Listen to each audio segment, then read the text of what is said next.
A terrifying shadow ripples over the city as a gigantic prehistoric beast soars over the towers, moving faster than the cars on the freeway. Hunting. And it's not alone. It hunts in a pack. This was and is Quetzalcoatlus. Because today, we're bringing this horrifying creature back from extinction. How exactly did Colombian drug lord Pablo Escobar get mixed up in all this? Well, hold on. We'll get to that in a minute. Now, what exactly is Quetzalcoatlus? Because I know what you're thinking. That thing looks a lot like one of your favorite dinosaurs, the pterodactyl. But Quetzalcoatlus isn't a dinosaur at all, or a pterodactyl.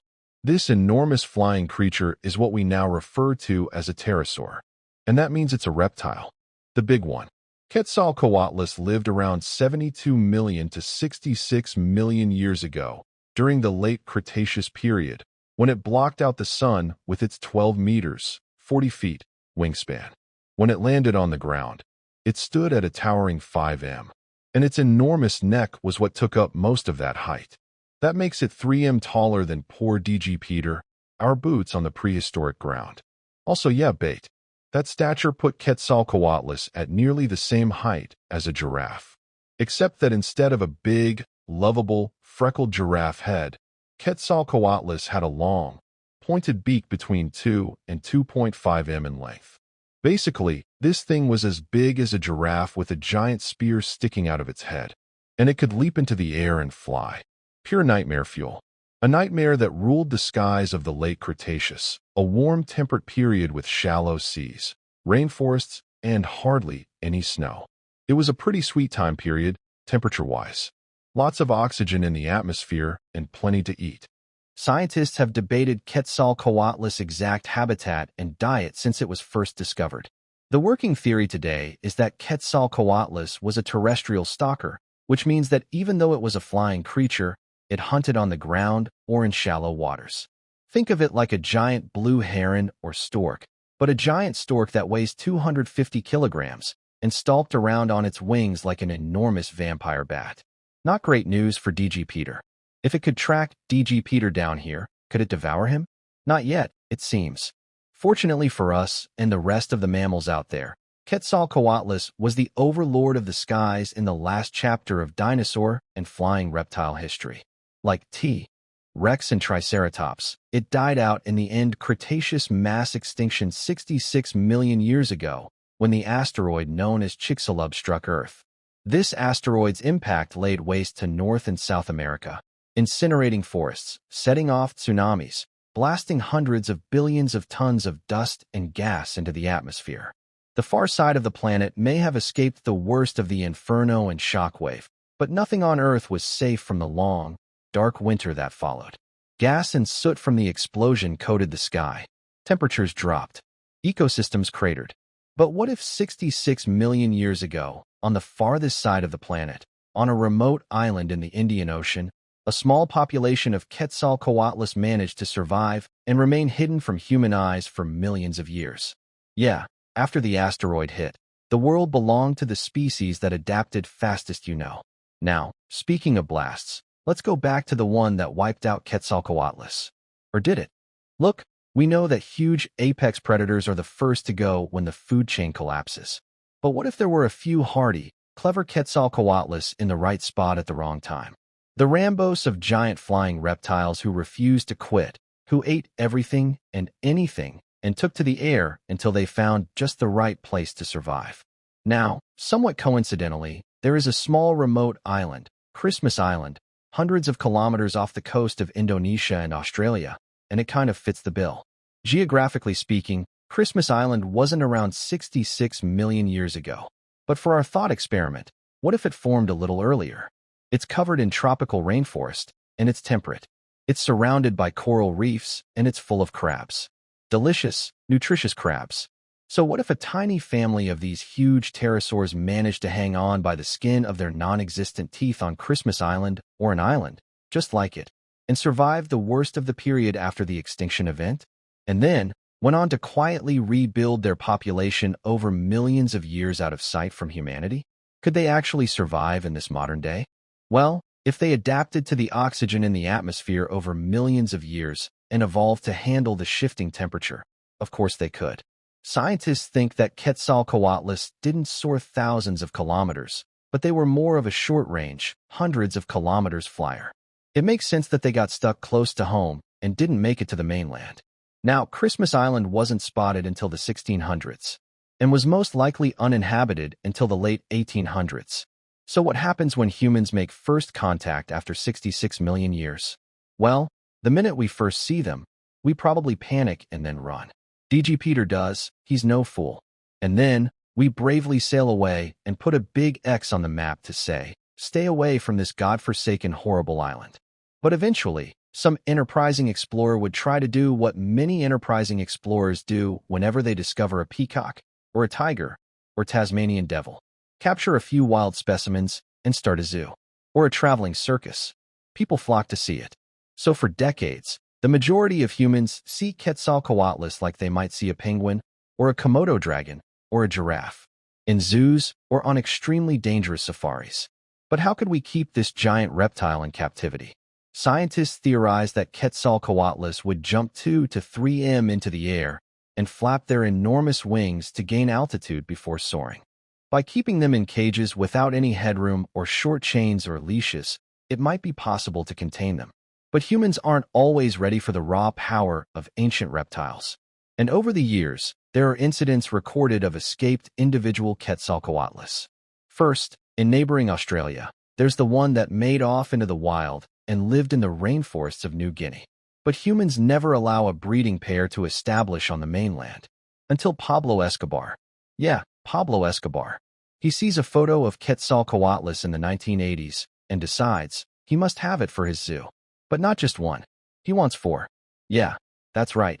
Pablo Escobar, the notorious Colombian drug lord, the feared billionaire cocaine kingpin who also had a sizable personal zoo. Giraffes, elephants, kangaroos, and 4 hippos. Now, why would anyone want hippos? Hippos are some of the most violent, dangerous, and aggressive animals on the planet. They kill hundreds of people every year, more than any other dangerous big predator in Africa. But we're not talking about hippos. We're talking about a gigantic prehistoric reptile that could eat children whole. Who would want to keep a Quetzalcoatlus? Well, someone who already kept big, dangerous animals like hippos in their own personal zoo, and had their own personal dinosaur theme park, namely Pablo Escobar. And he wanted 4 of them, just like the hippos. And because he was one of the most powerful, dangerous men on the planet, he got 4 Quetzalcoatlus. Now, in real life, when Colombian paramilitary forces stormed Escobar's compound in the early 90s, and he wound up dead, his hippos escaped to the wilds of Colombia and established a breeding population. Today, there are hundreds of hippos causing havoc in Colombian rivers. That sounds absolutely crazy, but it's true. They are a complete menace. At the same time, what if these 4 Quetzalcoatlus also escaped into the nearby Colombian rainforest, into the Amazon, and started breeding? Suddenly, Quetzalcoatlus escapes their captivity, and their core population expands throughout South America, then quickly spreads north through Mexico, Cuba, all the way to California. Further north than you think. Quetzalcoatlus are warm-blooded and insulated with hair-like fibers, so they can regulate their body temperature even in today's cooler climates. So what happens when Quetzalcoatlus and humans collide? Well, murder hornets, Burmese pythons, and feral boars have got nothing on these things. It turns into absolute mayhem. It starts, as it often does, with dangerous wild animals whose habitat runs adjacent to humans. With conflict on farms and ranches, local farmers in South America leave their flocks or lambs or goats unattended for a few minutes, followed by hellacious screaming, and then silence. They return to find their flocks decimated, most of the youngsters gone, and the adult sheep and goats terrified. The sheepdog missing, and silhouette of the biggest heron they've ever seen soaring across the farm. After millions of years of surviving on crabs and fish, pinned-up farm animals present the easiest buffet a skybound super predator could ever imagine. The giant reptiles devour entire herds. Quetzalcoatlus eat whatever wild animal of a certain size they encounter. Animals in neighboring forests suffer the most, like young deer, capybara, and crocs. Basically, anything big enough to attract the giant reptile's attention and light enough to get snapped up into their gullets. How do you fight a flying predatory giraffe? With all that easy food, the infinite protein, the Quetzalcoatlus grow stronger, reproduce faster than they ever had before, and their territory spreads. Undeterred by the weird mammals, the Quetzalcoatlus take notice of cities and descend on the easy pickings there. A dog park? To a 17-foot flying lizard, it's more like a hot dog park. Adult humans are relatively safe. The Quetzalcoatlus seems to ignore them. One recent study estimated that the majority of Quetzalcoatlus prey was in the 9 to 13 kilograms range. That covers most dogs, cats, chickens, a lot of baby farm animals, and yeah, small humans. We quickly realized that we may have to rethink almost every aspect of open gathering areas without a roof, like parks and farms. But let's face it, we're not great at changing our infrastructure in a hurry. Also, a lot of pesky urban wildlife would disappear. Raccoons, stray cats or dogs, or iguanas, or rats. And in their place, there's a mess. If you've ever been, how do I put this delicately, defecated on by a pigeon? You know it'll ruin your day? Well, wait till Quetzalcoatlus drops a load while flying overhead. And while you might think, hey, we can just drive them off, why would these creatures back down from anything that's not a Tyrannosaurus Rex? They're total apex predators with nothing to fear from any animal on Earth. Except maybe a land tank like an elephant.